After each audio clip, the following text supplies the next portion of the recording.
थकान के साथ और उत्साह और उमंग के साथ में प्रभु परमात्मा का स्मरण करना है, जिससे कि हमारा अंतःकरण पूर्ण रूपेण परिशुद्ध हो सके।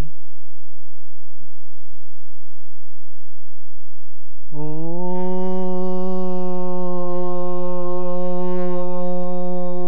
नमः सिद्धेभ्यः।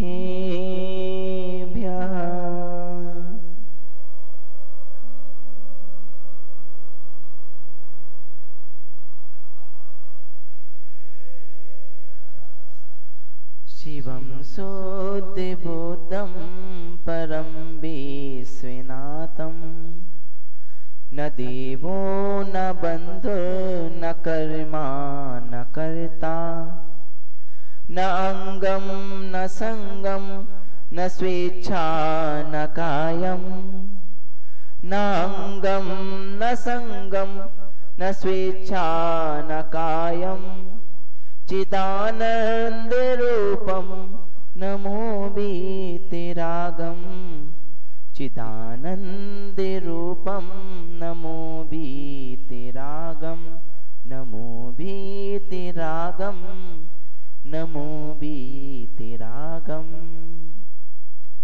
गुरुवः पान्तु नो नित्यं ज्ञानि दर्शननायका चारित्रार्णव गंभीरा मोक्षि मार्गोपदेश कहा।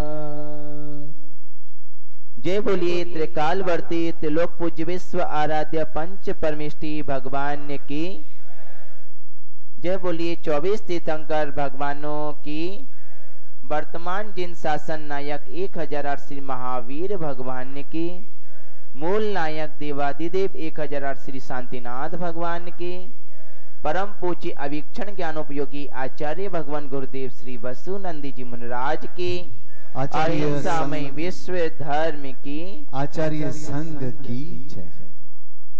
नमो सुमार।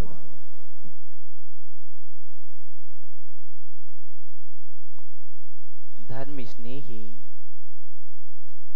सत श्रद्धालु, यहाँ जिनालय के पवित्रतम प्रांगण में उपस्थित जिनवाणी के आराधक जिनेन्द्र देव के अनन्य उपासक एवं निर्गंत गुरुओं के चरणों के चंचरी आप सभी भव्यवर पुंडरी पुण्यात्मा महानुभाव। अंतिम तीर्थंकर वर्तमान जिन शासन नायक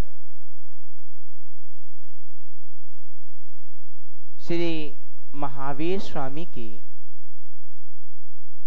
मोक्ष जाने के उपरांत एवं उनके उपरांत केवलियों की परंपरा इंद्रभूति गौतम स्वामी, सुधर्माचार्य श्री जम्बू स्वामी जी 3 अनुबद्ध केवली हुए। तदुपरांत सुत केवलियों की परंपरा रही। पुनः ये जिनागम जब ह्रासमान अवस्था को प्राप्त हो रहा तब अंग और अंगांश के ज्ञाता आचार्य हुए, जिन्होंने जिन शासन के मर्म को, जिन शासन के सिद्धांत को, जिन शासन के गूढ़ रहस्यों को उद्घाटित करके भव्य प्राणियों को रत्नत्रय के मार्ग में स्थित किया, साथ ही जिन शासन की महती प्रभावना की। पुनः जब यह बांग में और हिरासमान अवस्था को प्राप्त हो रहा तब जिन शासन के अनेकों विरोधियों ने आकर के बहुत कुछ विध्वंस करने का दुस्साहस किया। जैसे इस भारत देश को लूटने का अन्य विदेशियों ने बहुत प्रयास किया, फिर भी यह भारत हमेशा भरा रहा, हरा रहा, हारा नहीं, हरा भरा बना रहा, इसीलिए इसे भारत कहते हैं। उसी प्रकार फिर भी यह भारत देश सोने की चिड़िया बोला जाता है। इस जिन शासन को कई विरोधियों ने नष्ट करने का प्रयास भी किया, किंतु धर्म कभी नष्ट नहीं होता। धर्म तो शाश्वत है। कुछ मनचले लड़कों ने प्रयास किया, युवाओं ने, कि हम धर्म जैसी कोई वस्तु संसार में रहने नहीं देंगे, सब कुछ नष्ट कर देंगे। किन्हीं महात्मा ने पूछा, भाई क्या करोगे तुम? हम धर्म के जितने भी आयतन हैं, मंदिर हैं, धर्म के जितने भी स्तूप आदि हैं, सबको नष्ट कर देंगे, और जितने भी धर्म शास्त्र हैं, धर्म गुरु हैं, सबको नष्ट कर देंगे। अच्छा चलो वो भी क्या कर दिया, फिर क्या होगा? फिर तो धर्म खत्म हो जाएगा, धर्म बचेगा ही नहीं संसार में। तब महात्मा जी ने कहा, सब कुछ नष्ट करने के बाद भी जो बचेगा वह धर्म है। धर्म तो त्रैकालिक है, इसे कोई नष्ट नहीं करता। धर्म तो अंतरंग का स्वभाव है, आत्मा का स्वभाव है।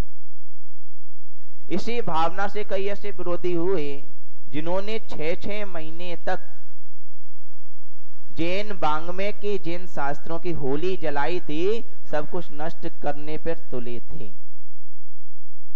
उसके उपरांत भी वर्तमान में जितना अपना साहित्य बचा,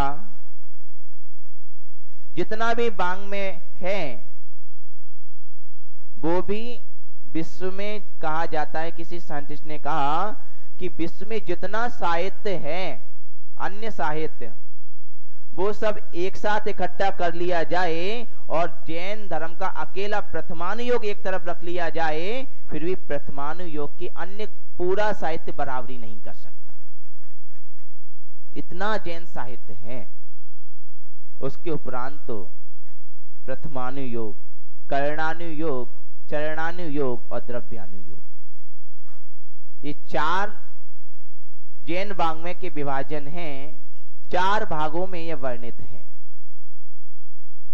इसी वाङ्मय का संरक्षण अनेकों आचार्यों ने, धरसेन स्वामी से लेकर के पुष्पवंत भूतवली स्वामी, इधर फिर कुंद स्वामी, समंतवत स्वामी, जिनसेन स्वामी, उमा स्वामी महाराज, पूजपाद स्वामी, श्यामकुंडाचार्य, अकलंक देव इत्यादि अनेकों आचार्य हुए, जिन्होंने समय समय पर अपने साधना के समय में से भी समय निकाल करके करुणा हृदय से भव्य प्राणियों के कल्याणार्थ जैन वाङ्मय की रचना की। रचना करने के उपरांत जिन शासन की ऐसी प्रभावना की, अपने सद्ज्ञान के माध्यम से, तपस्या के माध्यम से जिन शासन की ध्वजा को प्रभावना के शिखरों पर फहराया। आज हम और आप बहुत ही पुण्यात्मा हैं, जो इस वर्तमान काल में देव शास्त्र गुरु की संगति को प्राप्त किए हुए हैं। कभी कभी बैठ करके अपने पुण्य की सराहना करनी चाहिए। कभी मन में अन्य विचार तो आते हैं, हे भगवान हमारे साथ ऐसा कैसे हो गया, इतना दुख जीवन में कैसे आ गया। बहुत विचार करते हैं, हमारा काम कैसे बिगड़ गया।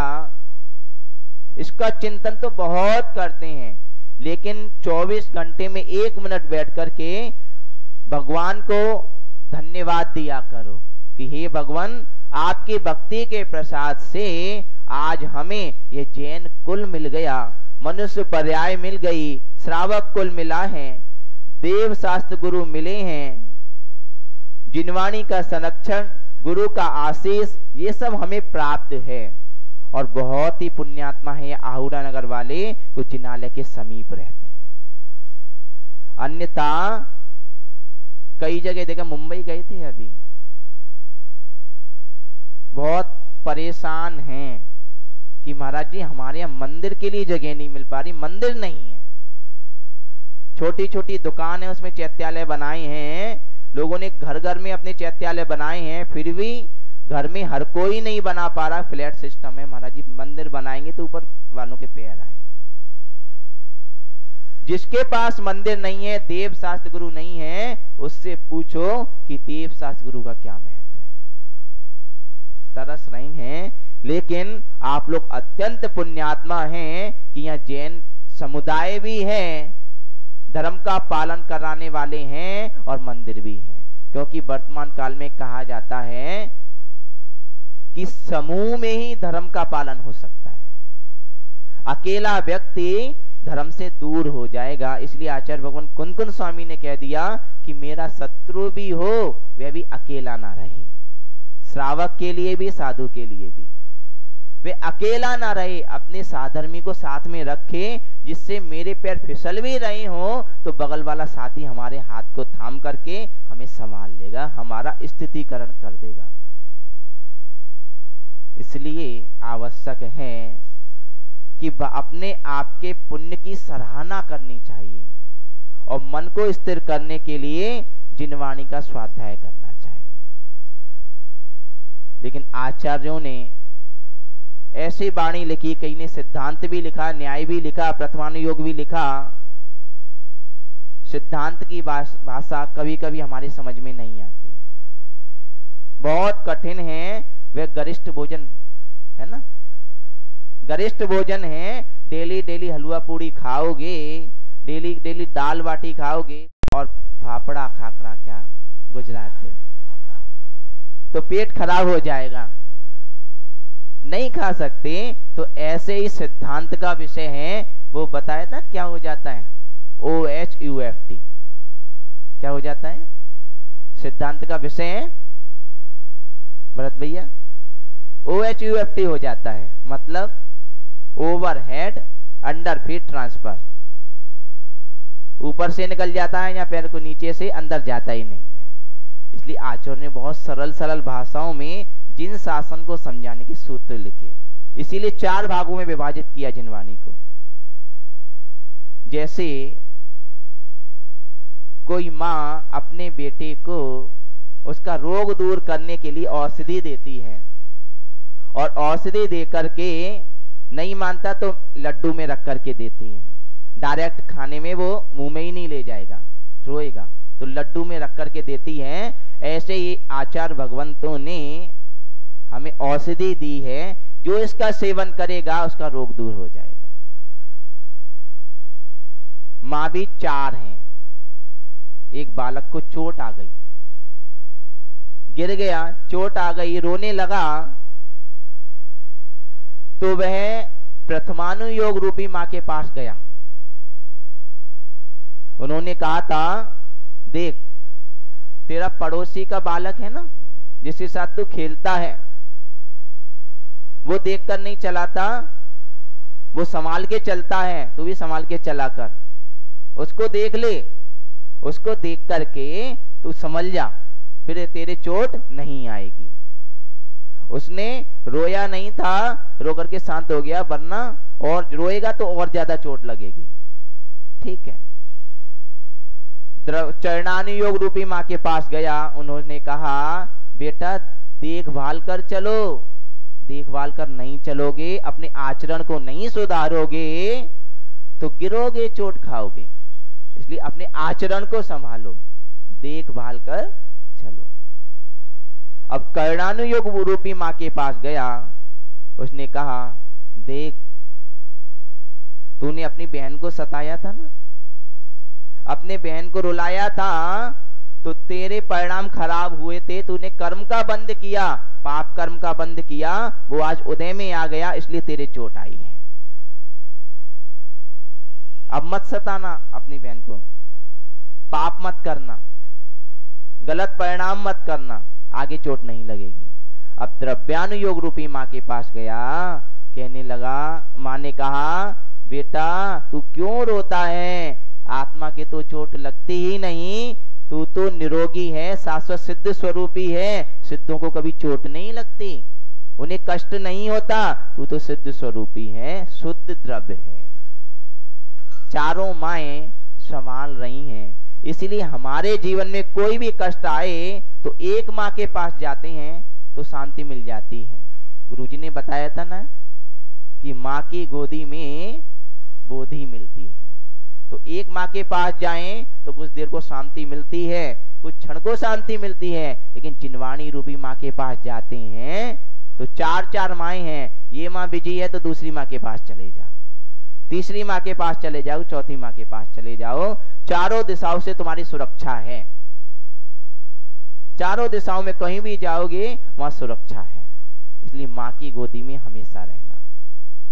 माँ कहती है बेटा तुम्हारा स्वभाव इस संसार में रहना नहीं है, इस संसार में रहना तुम्हारा स्वभाव नहीं है।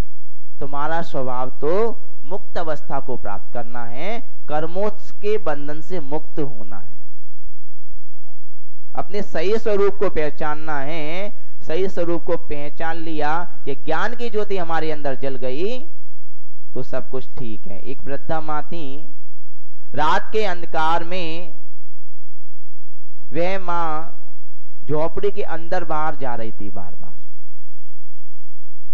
मार्ग में एक राहगीर निकला, उसने देखा रात के 10-11 बज रहे हैं और यह वृद्धा माँ अकेली बार बार झोपड़ी में जाती है और बाहर आती है, क्या कारण है? पूछा क्या बात है? पूछा माँ जी आप क्या कर रही हो? बोला बेटा मेरी सुई गुम हो गई है। कैसे गुम हो गई? अरे मैं झोपड़ी में बैठे कपड़े सिल रही थी, अचानक हाथ से सुई गिर गई, अब वो दिख नहीं रही, इसलिए सुई को देख रही हूं। तो राहगीर ने कहा मां सुई आप यहां कैसे मिलेगी? अंधकार में उजाला करो, उजाला प्रकाश में ढूंढो, तब सुई मिलेगी। ठीक है, वे इतना कह के चला गया। मां सोचती बेटा सही तो कह रहा है, इतनी छोटी सुई अंधकार में कैसे मिलेगी? अंधम करो देते अंधकारा, जो अंधा कर दे वे अंधकार। इसमें तो कुछ पहाड़ नहीं दिखेगा, सुई कहां से दिखेगी? ठीक है, वृद्धा समझ गई और चली गई प्रकाश के पास। कहां पे था प्रकाश? एक बड़े लट्ठे पर मरकरी लाइट जल रही थी, बहुत सारा प्रकाश था। अब उस लट्ठे के पास पहुंच गई, अब लट्ठे के चक्कर लगा रही है, ढूंढ रही है प्रकाश में। इसका ढूंढना सही था क्या? दूसरा राहगीर आप में से कोई पहुंचा, भरत भैया पहुंचे, कहा कि माँ जी क्या कर रहे हो? कि बेटा मैं सुई ढूंढ रही हूं, मेरी सुई गुम हो गई है। अच्छा सुई गुम हो गई है? हाँ सुई गुम हो गई है। पहले तो मैं अंधकार में ढूंढ रही थी, तेरे जैसे किसी राहगीर ने आकर के बता दिया कि प्रकाश में ढूंढो, तो यहां बहुत सारा प्रकाश था, इसलिए प्रकाश में आकर के ढूंढ रही, फिर भी मेरी सुई नहीं मिल रही। राहगीर ने कहा अम्मा जी क्या कर रही हो? अरे लगता है उस राहगीर ने मुझे गलत बता दिया, इस प्रकाश में नहीं मिलेगी, दूसरे प्रकाश में मिलेगी शायद। क्योंकि राहगीर ने तो सही बताया कि प्रकाश में ही मिलेगी सुई, लेकिन ये देखो प्रकाश कहां पर करना है? बाहर की अंदर। सुई तुम्हारी कहां पर घूमी थी? झोपड़ी में घूमी थी अंदर। और झोपड़ी में प्रकाश है कि अंधकार? वहां तो अंधकार है, वहां मिलेगी नहीं। मैंने सोचा यहाँ प्रकाश है, यहाँ मिल जाएगी। अरे अम्मा जी राहगीर तो सही बता गया, लेकिन एक काम करो, तो अपनी झोपड़ी में जाओ, वहां पर एक छोटा सा दीपक जला लो, प्रकाश कर लो झोपड़ी में, तो तुम्हारी सुई मिल जाएगी। अम्मा जी गईं, उन्होंने तो अपनी झोपड़ी में दीपक जला लिया, जला करके प्रकाश हुआ और उस प्रकाश में अपनी सुई को ढूंढ लिया, पुनः अपने वस्त्रों को सिल लिया। अम्मा जी को तो सुई मिल गई, लेकिन यहाँ पर कुछ ऐसे हैं जिनकी सुई नहीं मिली। अभी प्रकाश में तो ढूंढ रहे हैं, कुछ लोग यहाँ की बात नहीं कर रहे, वैसे वहां की बात कर रहे, यहाँ पे नहीं गए। वो प्रकाश में सुई ढूंढ रहे थे, बहुत सारे प्रकाश में बहुत सारे शास्त्रों को खोल करके सुई ढूंढ रहे थे, लेकिन सुई मिली नहीं, अभी तक नहीं मिली। हाँ, भरत भैया ने सही बताया था, झोपड़ी में खोजो, अपने घर में जाओगे तो सुई मिलेगी, लेकिन अभी तक अपने घर में पहुंचे नहीं। कैसे पहुंचे अपने घर में? हम प्रकाश में तो पहुंच जाते हैं, हाँ यहां पर बड़ा ज्ञान मिलेगा। कोई बड़ा ज्ञानी व्यक्ति आया, उसने बहुत सारे शास्त्रों की गाथाएं सुनाई, बहुत यहाँ वहां की बात बताई, हाँ यहाँ पे हमें मिल जाएगा, है नहीं, मिलेगा वहीं जिन्होंने प्राप्त कर लिया है। जिन्होंने सुई को प्राप्त कर लिया है, उसी के पास जाके पूछो कि सुई कहां मिलेगी। वो है हमारे निर्गंत गुरु। उन्होंने अपने अंतरंग की शांति को खोज लिया है, अंतरंग में पहुंच जाते हैं, डुबकी लगाते हैं और कुछ रतन निकाल के लाते हैं आपके लिए, कि आप भी अंदर पहुंच जाओ। बिना अंदर जाए नहीं मिलेगा। भाई अंदर जाओ, भाई अंदर है ना मुंबई में, भाई अंदर संकेत दे रहा है, भाई अंदर जाओ तब मिलेगा, बाहर में नहीं मिलेगा। अंदर में प्रकाश करोगे वह ज्ञान का प्रकाश होगा। दीपक जला लो ज्ञान का, अंतरंग में प्रवेश किया गया थोड़ा सा ज्ञान भी भावशुद्ध ज्ञान मोक्ष मार्ग में सहकारी होता है। द्रव्य शुद्ध ज्ञान को भावशुद्ध ज्ञान प्रकट करने के लिए सहयोगी है, लेकिन जब तक भावशुद्ध ज्ञान नहीं होगा, चाहे द्रव्य शुद्ध ज्ञान अल्प भी हो, भावशुद्ध ज्ञान हो तो तुम्हारे मोक्ष मार्ग में सहयोगी है। शिवभूति मुनिराज थे ना, तुष्मास को संतो भाव विशुद्धो, भावों की विशुद्धि थी। आचार्य भगवान कुंकुन स्वामी ने अष्टपाहुर में गाथा दी है। शिवभूति मुनिराज का नाम लिया है भाव पाहुर में, कि वे शिवभूति मुनिराज जिन्हें पहले सेठ थे बहुत बड़े, नगर सेठ, उन्होंने नगर में चातुर्मास कराया। चातुर्मास कराने के उपरांत बहुत अच्छे से चातुर्मास गया, प्रभाव ना हुई। 4 महीने उनके घर पे चौका भी लगा, लेकिन आहार नहीं दिया, आहार नहीं दिया। अब जब मुनिराज जाने को हुए तब पीछे बैठकर रो रहे थे वे शिवभूति सेठ। सबने देखा और माखौल उड़ाया, होता है ना कई लोग माखौल उड़ाने वाले। कहा अरे क्यों रोते हो? बोले महाराज जी जा रहे हैं इसलिए रो रहे हैं। अरे ये मगरमच्छ के आंसू हैं, इनका रोना व्यर्थ है। 4 महीने में एक भी दिन आहार तो दिया नहीं, अब महाराज जी के जाने पर रो रहे हैं। ज्यादा ही महाराज जी की याद आ रही है तो महाराज जी के साथ चले जाओ, कह देते ना कई बार। जब कोई महाराज जी के पास जाने लगे, अरे तुम तो पूरे महाराज जी होते जा रहे हो, चले जाओ महाराज जी के साथ में। तो उन सेठ से भी कह दिया चले जाओ महाराज जी के साथ में। कई लोग कहते अरे क्या महाराज जी के पास जाएंगे, एक नियम ना लेना पड़े इसलिए महाराज जी को आहार तो दिया नहीं, महाराज जी के साथ क्या जाएंगे। फिर भी रो रहे थे। सबने कहा ठीक है एक काम करो चले जाओ महाराज जी के साथ। शिवभूति सेठ ने कह दिया ठीक है आप लोग कहते तो चला जाता हूं, परमिशन है? हाँ हाँ परमिशन है, जाओ। घर वालों की परमिशन मिल गई। घर वाले सोचे थे ये क्या जाएंगे महाराज जी के पास। बिहार हुआ, सब लोग भीड़ की भीड़ जा रही थी, रेला का रेला। लेकिन कुछ लोग तो थोड़े आगे से लौट आए, जिनका मोहनीय कर्म बुला रहा था वो लौटते आ रहे थे। कुछ का कम था तो थोड़ी और आगे चले गए, फिर वापस लौट आए। अब घर की याद आ रही है। बिहार हुआ होगा ना यहाँ से माता जी का है, अब महाराज जी का भी बिहार होगा 1 जनवरी को संभावित। अब देखते हैं कौन कौन साथ में जाता है। मोक्ष बुलाता है कि मोह? किसकी आवाज सुनाई देती है? मोक्ष सुंदरी की आवाज सुनाई देगी कि मोह रूपी शत्रु की याद सुनाई देगी? आवाज देखते हैं। तो लेकिन चलते जा रहे थे, अब बचे कुछ लोग और लास्ट में बचे शिवभूति सेठ। सब लोग कहने अब तो चलो घर पे। अब क्यों जाऊं, आपने तो कह दिया जाओ महाराज जी के साथ। मैं तो महाराज जी, अरे हमने तो ऐसे ही कहा था। ऐसे ही क्या होता है, मैंने तो सच में पूछा था, लेकिन आपने तो मजाक समझा। लेकिन मजाक में भी कभी ऐसी घटनाएं घट जाती हैं जो सोची नहीं होती। जैसे ब्रह्म गुलाल मुनिराज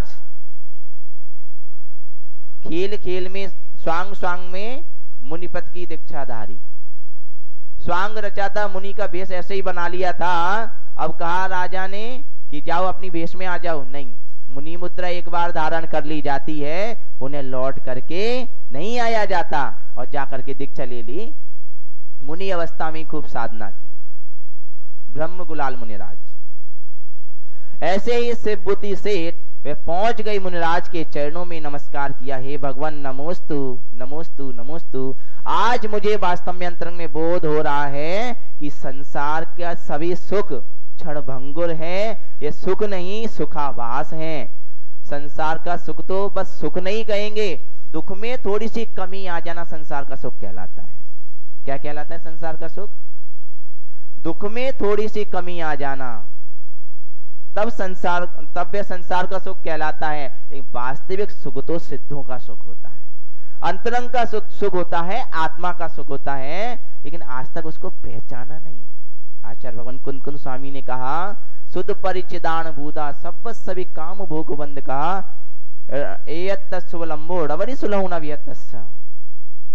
हे संसार के प्राणियों, संसार के भोग विलास की वस्तुएं, पंचेंद्रियों के विषय हमने आज तक बहुत सुने हैं, शुद्ध परिचित, उनसे बहुत परिचय प्राप्त किया है। एक एक वस्तु के बारे में सुन लो हर व्यक्ति से।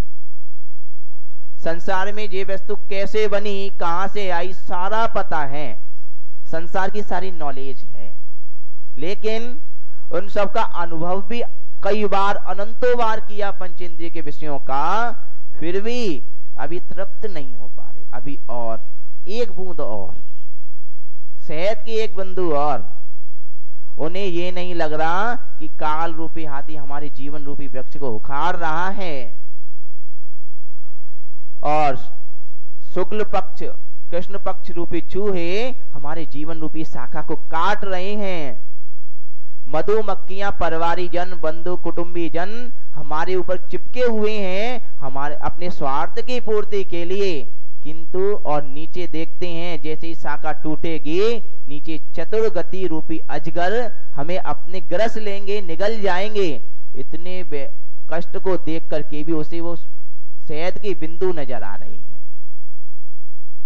विद्याधर रूपी गुरुदेव बुला रहे हैं, हे भव्य प्राणियों, अपना हाथ हमें हमारे हाथ में दे दो, जिससे इतने कष्ट से बच जाओ। लेकिन फिर भी महाराज जी अभी एक बेटे की शादी बाकी है, और बेटे की शादी भी हो गई तो कहते हैं महाराज जी मूल धन से ज्यादा ब्याज प्यारी होती है, पोते का मुंह देख ले। फिर भी पोते का मुंह भी देख लिया, पोते की शादी भी, और पोता मेरे पास रहता, मेरे बिना रहता नहीं है, रोता है, इसलिए उसका ख्याल रखना पड़ता है। बेटा चला जाता है ऑफिस और बहू भी चली जाती है ऑफिस, बेटे को मुझे संभालना पड़ता है। सोचा था बेटे की जिम्मेदारी से मुक्त हो जाएंगे, लेकिन बेटे की शादी होने के ऊपर जिम्मेदारियां और बढ़ गईं। जीवन में जिम्मेदारियां संसार की कभी भी पूरी नहीं होती, कभी भी पूरी। एक खोजोगे 1000 में 4 मिलेंगी, 4 खोजोगे 1000 मिलेंगी, 1000 खोजोगे तो बेशुमार मिलेंगी। संसार की जिम्मेदारियां कभी पूरी नहीं होती। इसलिए संसार के भोगों को अनंतों बार भोगा, परिचय प्राप्त किया, अनुभव प्राप्त किया। एक ऐसे द्रव्य को, ऐसे वस्तु को अब तक हमने नहीं जाना है, वह एकत्व विभक्त आत्मा, अपने आत्म स्वभाव को नहीं जाना। इसीलिए वह शिवभूति सेठ, अब उन्होंने जान लिया अपने आत्म स्वभाव को, इसीलिए पहुंच गए गुरुदेव के चरणों में। अब मुझे कुछ भी इच्छा नहीं है, सिर्फ अब मुझे मोक्ष की ही इच्छा है। अब मैं मुमुक्षु हूं, सभी इच्छाएं खत्म हो जाएं, सिर्फ एक मोक्ष की इच्छा बची रहे, तब वह कहलाता है मुमुक्षु। कौन कहलाता है मुमुक्षु? जिसकी सिर्फ और सिर्फ अन्य इच्छा जब तक बाकी हैं, कि मेरा थोड़ा नाम हो जाए, प्रतिष्ठा हो जाए, मेरा व्यापार अच्छा हो जाए, मेरा परिवार सुख में रहे, जब तक कोई भी इच्छा शेष है तब तक मुमुक्षु नहीं है, वह कहलाता है मुमुक्षु। तो वह मुमुक्षु से बुद्धि सेठ दिग्गज यथाजात दिगंबर अवस्था को स्वीकार कर लिया और अपनी साधना में संलग्न हो गए। किंतु कर्म का उदय, चाहे राजा हो चाहे रंक, चाहे वह स्वयं तीर्थंकर ही क्यों ना हो, कर्म का उदय तो सबके जीवन में आता है।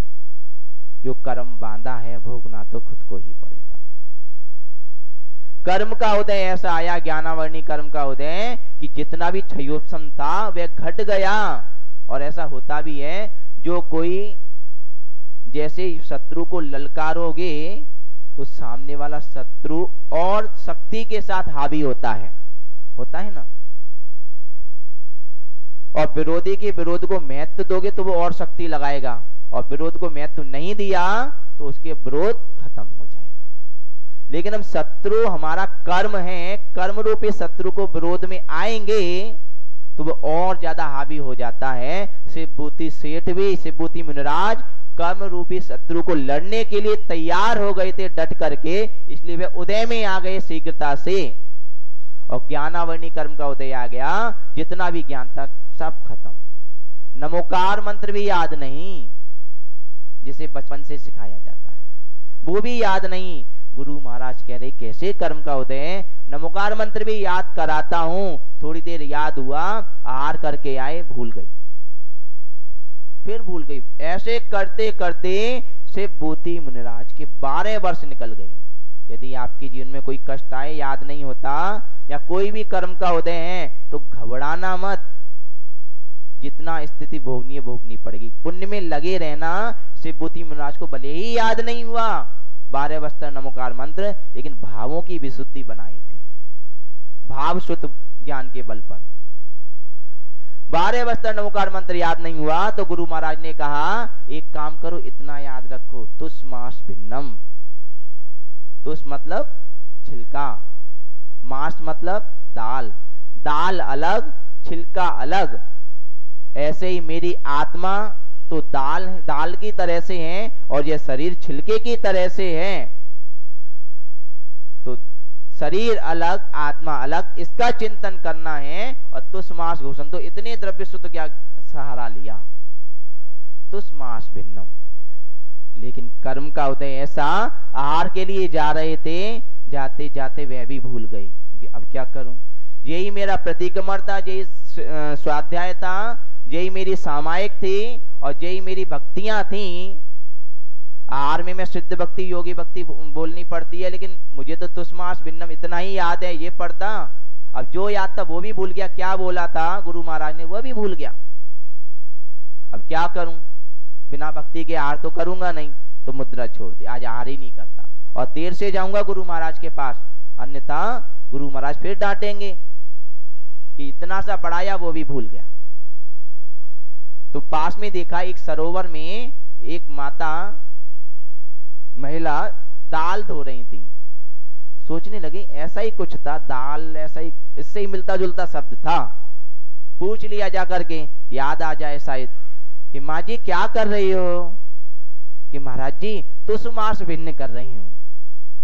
इतना बोला, कहने लगे मिल गया मिल गया मिल गया, और आकर के बैठ गए एक वृक्ष के नीचे।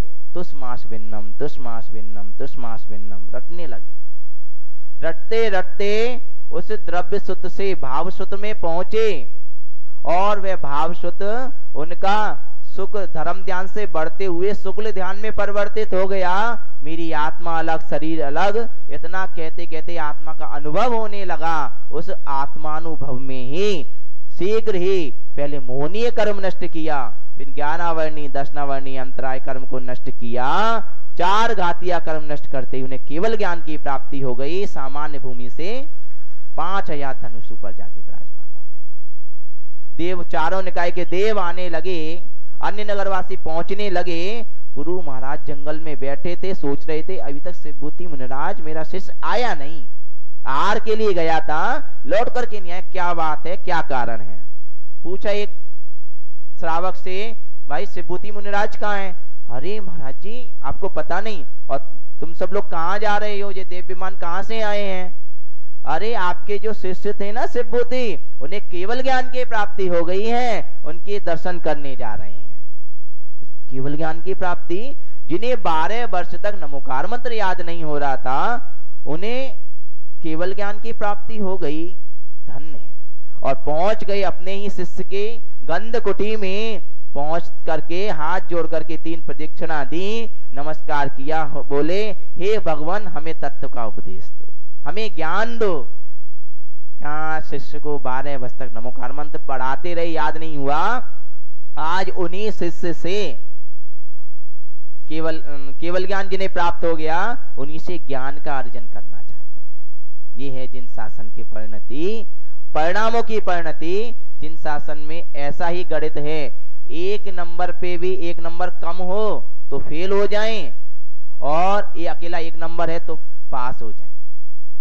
1 नंबर पे भी पास होते हैं, और 99% हैं तो भी फेल हो जाते हैं।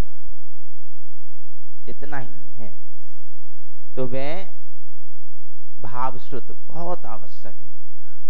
अब भावश्रुत हो जाए, कैसे प्राप्त हो, कैसे हमारी मुक्ति हो?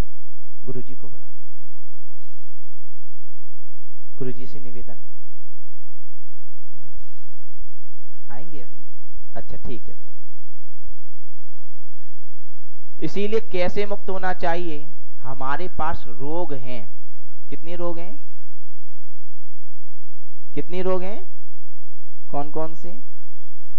महाराज जी एक तो डायबिटीज है, एक ब्लड प्रेशर होता है, और कौन से महारोग हैं?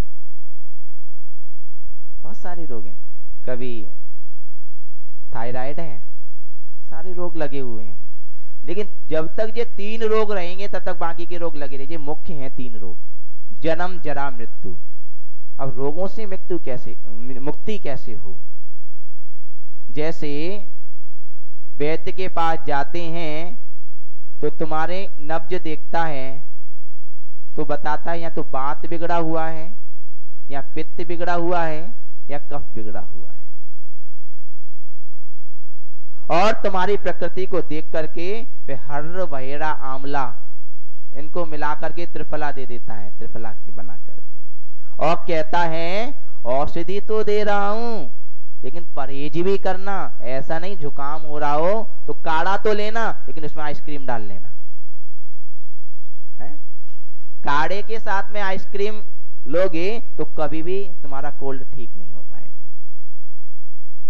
इसलिए कहा औषधि भी लो, परहेज भी करो, और साथ में जब रोग ठीक हो जाए तो हेल्थ के लिए एक टॉनिक भी लेना। देता है ना?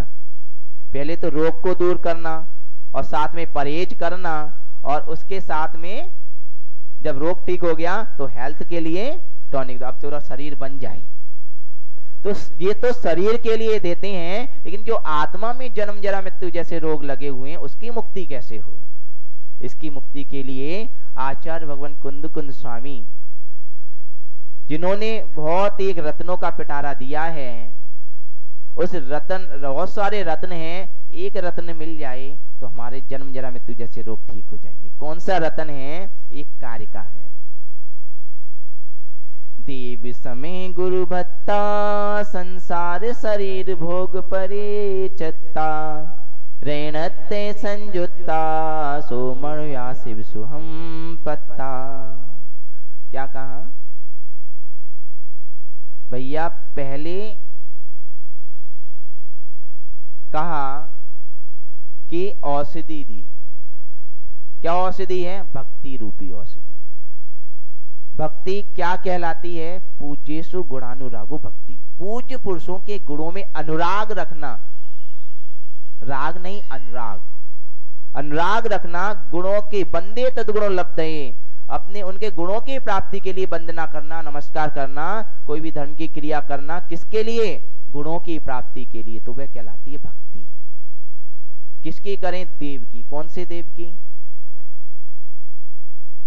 देव कौन से? देव तो बहुत हैं। 4 निकाय के देव हैं, कुदेव हैं, अदेव हैं और देवाधिदेव हैं। कुदेव हैं, देव हैं, अदेव हैं और देवादेव, 4 प्रकार के हैं। कुदेव कौन? मिथ्या दृष्टि देव, देव गति के मिथ्या दृष्टि देव कुदेव, मिथ्यात्व का पोषण कराने वाले। देव जिन शासन के रक्षक देव, सम्यक दृष्टि देव। अदेव जो वास्तव में देव है ही नहीं, पीपल को पूजना, कुआ को पूजना, इत्यादि क्रियाएं होती हैं, ये कौन है? अदेव, देव नहीं है, फिर भी देव मान करके मिथ्या रूढ़ी वसात उनको पूज रहे हैं और रूढ़ियां ऐसे ही चल जाती हैं। देखा देखी, लकीर के फकीर बन करके, सही का अनुमान लगा करके, सही की गणना ना करके एक के पीछे एक लग जाता है, तो वो क्या है? मिथ्या देव, अदेव। फिर उसके बाद यहां पर बात जो कर रहे हैं वह कह रहे हैं देवादिदेव।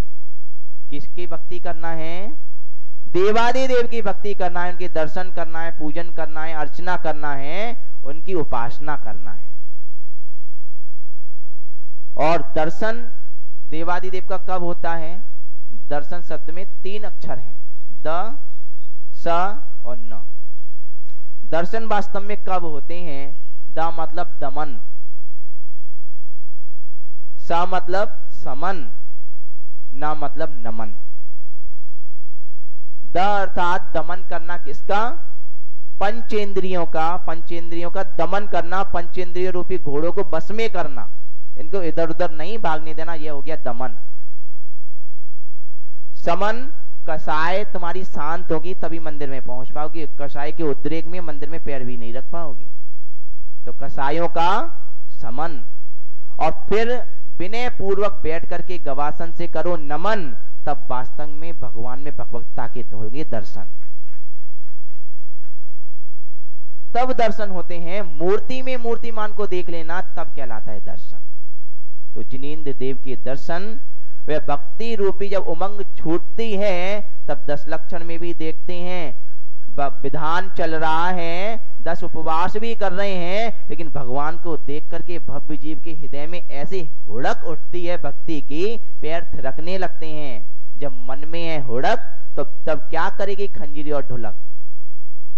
फिर खंजीरी और ढोलक की भी आवश्यकता नहीं है, हाथ, कटोरी, चम्मच सब बजने लगते हैं। मन में हुड़क होती है भक्ति की तब। अंतरंग में जब श्रद्धा गहराती है, श्रद्धा का सागर जब लहराता है, तब उसमें भक्ति की उछाल लेता है, भक्ति के शब्द स्वतः ही निकलने लगते हैं। जो भी शब्द निकलते हैं वे मंत्र बन जाते हैं। भक्ति के समय जो भी शब्द तुम्हारे मुंह से निकल रहे हैं अंतरंग की भक्ति से, वह मंत्र का काम करता है। इसीलिए देव की भक्ति। अब देव तो बोलते नहीं, साक्षात समोसरण है नहीं, तो क्या करें? फिर करो गुरु की भक्ति, गुरु की संगति। आप जानते हैं हमारा जो जीवन है कैसा है? स्वाति नक्षत्र के उदय में आसमान से गिरती हुई वह पानी की बूंद, और वह पानी की बूंद जब सीप के मुख में जाती है तो क्या बन जाती है? जब बोलिए परम पूज्य आचार्य भगवान गुरुदेव श्री वसुनंदी जी महाराज जी की, सभी लोग खड़े हो जाएं।